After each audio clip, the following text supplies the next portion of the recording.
Assalamualaikum warahmatullahi wabarakatuh para pemirsa. Semoga kita semua dalam keadaan sehat walafiat. Amin ya rabbal alamin. Mari kita sama-sama tulis kun fayakun di kolom komentar agar semua hajat kita cepat dikabulkan oleh Allah Subhanahu wa Ta'ala. Hasan adalah seorang pria berusia 28 tahun yang tumbuh di lingkungan miskin perkotaan. Sejak remaja, ia telah hidup tanpa bimbingan orang tua setelah ayahnya meninggal dunia dan ibunya menjadi buruh cuci yang sering sakit-sakitan. Hasan adalah anak sulung dari 4 bersaudara, tetapi karena kondisi ekonomi yang buruk, ia harus meninggalkan sekolah di usia 14 tahun untuk bekerja. Di usia yang muda itu, Hasan mulai bergaul dengan orang-orang yang terlibat dalam dunia hitam demi memenuhi kebutuhan keluarga.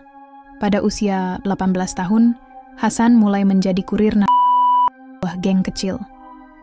Awalnya, ia merasa ini adalah satu-satunya cara untuk mendapatkan uang cepat, tetapi lama-kelamaan ia menjadi terbiasa. Hasan semakin dalam terlibat dalam dunia kriminal, mulai dari perampokan kecil hingga aksi kekerasan. Dalam waktu singkat, ia dikenal sebagai pemimpin kelompok yang menguasai wilayah tertentu. Meskipun ia sering terlihat percaya diri di luar, dalam hatinya Hasan merasa kosong dan gelisah. Suatu malam, Hasan memimpin sebuah aksi perampokan toko perhiasan yang berakhir kacau. Alarm berbunyi dan polisi datang lebih cepat dari yang diperkirakan. Dalam pelarian, salah satu anak buah Hasan tertembak. Hasan berhasil melarikan diri, tetapi kejadian itu menghantui pikirannya. Ia mulai merasa bersalah dan sadar bahwa hidupnya telah jauh dari kebenaran, namun egonya terlalu besar untuk mengakuinya. Ia terus menjalani hidup penuh risiko hingga akhirnya tertangkap dalam operasi besar. Pada usia 25 tahun, Hasan ditangkap dalam sebuah operasi besar oleh polisi di tempat persembunyiannya. Saat itu, ia sedang duduk bersama beberapa anggota geng lainnya ketika petugas datang dan mengepung rumah tersebut. Hasan mencoba melawan, tetapi sia-sia. Ia ditangkap dengan bukti kuat berupa narkoba, senjata api, dan uang hasil perampokan. Hasan dijatuhi hukuman 15 tahun penjara atas berbagai tindak kejahatan yang telah dilakukannya. Masuk ke penjara adalah mimpi buruk bagi Hasan. Ia ditempatkan di blok narapidana dengan tingkat keamanan tinggi. Di dalam penjara, ia sering terlibat perkelahian untuk mempertahankan diri dari narapidana lain yang mencoba mengintimidasinya. Hasan mulai merasa hidupnya benar-benar hancur. Setiap malam ia teringat keluarganya, terutama adik-adiknya yang mungkin terlantar karena dirinya. Namun, kebenciannya pada dunia, termasuk dirinya sendiri, membuatnya semakin sulit untuk bertaubat. Hari itu, Hasan sedang duduk sendirian di sudut lapangan penjara. Ia merasa frustasi setelah bertengkar dengan narapidana lain. Di tengah suasana yang sunyi, ia mendengar suara seseorang membaca sesuatu dengan nada yang indah. Suara itu berasal dari seorang pria tua bernama Pak Yusuf, seorang narapidana berusia 60 tahun, yang terkenal di penjara sebagai sosok bijaksana. Pak Yusuf mengenakan baju tahanan berwarna oranye seperti Hasan, tetapi wajahnya tampak tenang dan penuh kedamaian.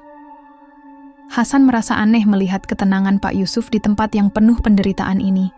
Hasan tidak bisa menahan rasa penasarannya. Ia memberanikan diri untuk mendekati Pak Yusuf dan bertanya, "Apa yang sedang Anda baca?" Pak Yusuf menatap Hasan dengan senyuman hangat dan menjawab, "Ini adalah Al-Quran, firman Allah yang memberikan petunjuk hidup." Hasan hanya terdiam.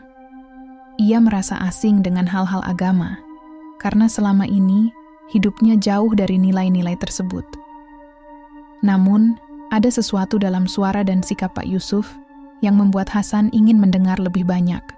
Pak Yusuf menawarkan Hasan untuk mencoba membaca Al-Quran, tetapi Hasan mengaku tidak bisa membaca huruf Arab. Dengan sabar, Pak Yusuf mulai mengajarinya dari huruf hijaiyah dasar. Hasan merasa malu karena ia harus memulai dari nol, tetapi Pak Yusuf terus memberinya semangat. "Tidak ada yang terlambat untuk belajar, Hasan. Allah mencintai hambanya yang berusaha," kata Pak Yusuf. Malam itu, Hasan mulai membaca alif, ba, ta untuk pertama kalinya. Beberapa minggu kemudian, Hasan sudah mulai bisa membaca ayat-ayat pendek meski dengan pelafalan yang belum sempurna. Suatu malam, ia mendengar Pak Yusuf membaca surat Al-Fatihah dengan suara yang penuh penghayatan. Lantunan ayat-ayat itu membuat hati Hasan bergetar. Untuk pertama kalinya, ia merasakan kedamaian yang sulit dijelaskan. Ia bertanya kepada Pak Yusuf, "Kenapa ayat-ayat ini terasa begitu menyentuh?" Pak Yusuf menjawab, "Itulah mukjizat Al-Quran. Allah berbicara kepada hati kita melalui firman-Nya." Setelah beberapa bulan belajar, Hasan merasa ada sesuatu yang berubah dalam dirinya. Ia mulai merasa tenang setiap kali membaca Al-Quran, meskipun hanya beberapa ayat. Hasan yang dulunya penuh kemarahan kini mulai belajar untuk bersabar.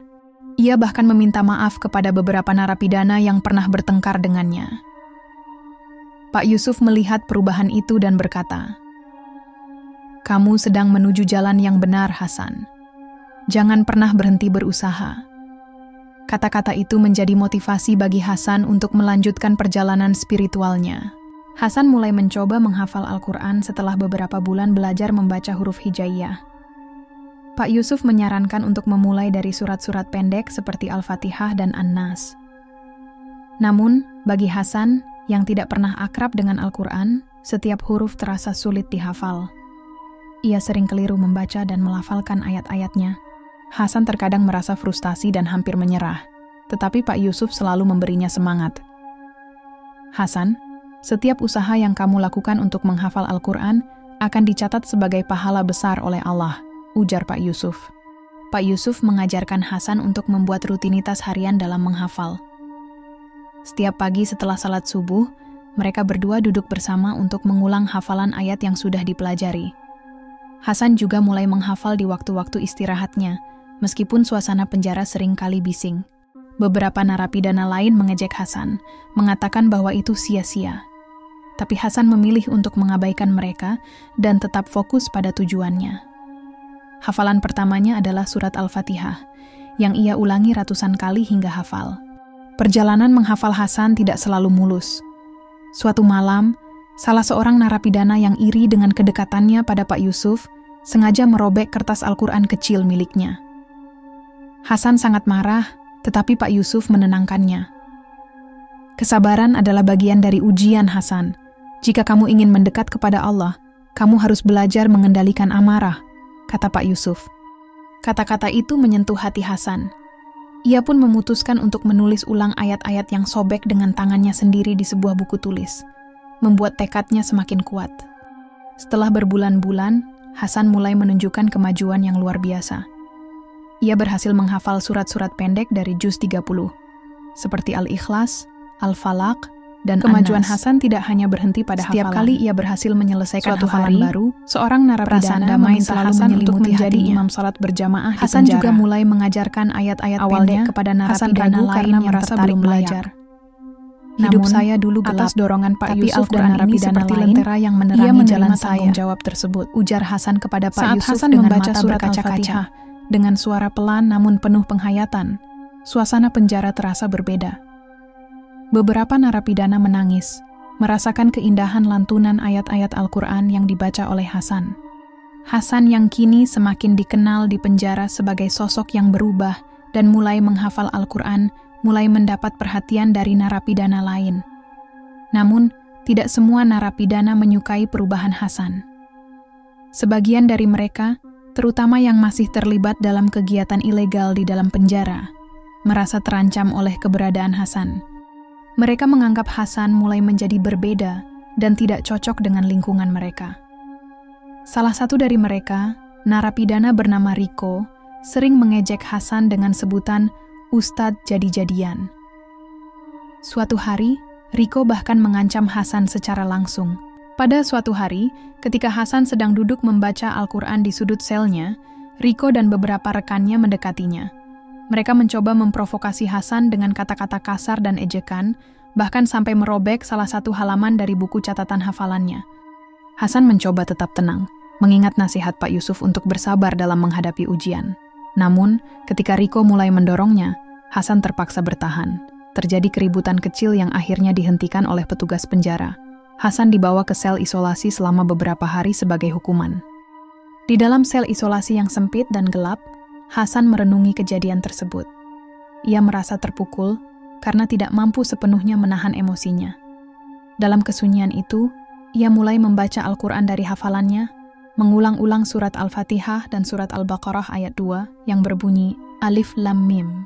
Kitab Al-Quran ini tidak ada keraguan padanya, petunjuk bagi mereka yang bertakwa. Ayat ini memberinya ketenangan. Hasan bertekad untuk tidak membiarkan kemarahannya menguasai dirinya lagi. Ia merasa bahwa ujian ini adalah bagian dari perjalanan imannya. Setelah keluar dari sel isolasi, Hasan kembali bergabung dengan narapidana lainnya. Kali ini, ia lebih tegar dan fokus pada tujuannya. Ia mulai menarik perhatian beberapa narapidana lain yang sebelumnya skeptis terhadapnya. Beberapa dari mereka mendatangi Hasan untuk meminta maaf atas ejekan mereka sebelumnya. Bahkan Rico, yang tadinya memusuhinya, mulai menunjukkan sikap lebih netral setelah melihat keteguhan Hasan. Sementara itu, Hasan terus memperbaiki hafalannya dan rutin mengajarkan ayat-ayat pendek kepada narapidana yang ingin belajar. Suatu malam, Hasan diundang oleh Pak Yusuf untuk menjadi pembicara dalam sebuah kelompok kecil kajian Al-Quran yang diadakan di blok penjara. Hasan membagikan kisah perubahannya kepada narapidana lainnya, menceritakan bagaimana Al-Quran telah memberinya harapan dan kedamaian. Para narapidana yang hadir, termasuk Rico, terdiam mendengar kata-kata Hasan. Beberapa dari mereka terlihat meneteskan air mata. Hasan menyadari bahwa ujian yang ia hadapi adalah bagian dari rencana Allah untuk menjadikannya lebih kuat.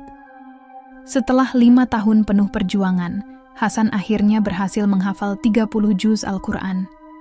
Pencapaian ini menjadi kebanggaan besar baginya dan juga Pak Yusuf, yang selama ini selalu mendukungnya. Pada malam itu, di depan beberapa narapidana lain, Hasan membaca surat Yasin dengan lancar tanpa melihat mushaf. Suaranya yang penuh penghayatan membuat para narapidana yang mendengar menjadi tersentuh. Beberapa bahkan menangis, termasuk Rico, yang dulu sering mengganggunya. Hasan menyadari bahwa Al-Quran telah sepenuhnya mengubah hidupnya. Keberhasilan Hasan tidak hanya menjadi kebanggaan pribadinya, tetapi juga membawa dampak besar di penjara tersebut. Narapidana lain yang sebelumnya skeptis mulai tertarik untuk belajar mengaji dan menghafal Al-Quran. Hasan mengorganisasi kelompok kecil penghafal Al-Quran yang dipimpin oleh dirinya sendiri. Ia juga menjadi imam tetap untuk sholat berjamaah di penjara. Bahkan beberapa petugas penjara memperhatikan perubahan suasana yang lebih damai dan tenang di blok tempat Hasan berada. Pak Yusuf, yang selama ini menjadi mentor Hasan, akhirnya bebas dari penjara karena masa hukumannya telah selesai. Saat hari perpisahan itu tiba, Hasan merasa kehilangan, tetapi ia juga berterima kasih atas semua pelajaran hidup yang telah diberikan oleh Pak Yusuf.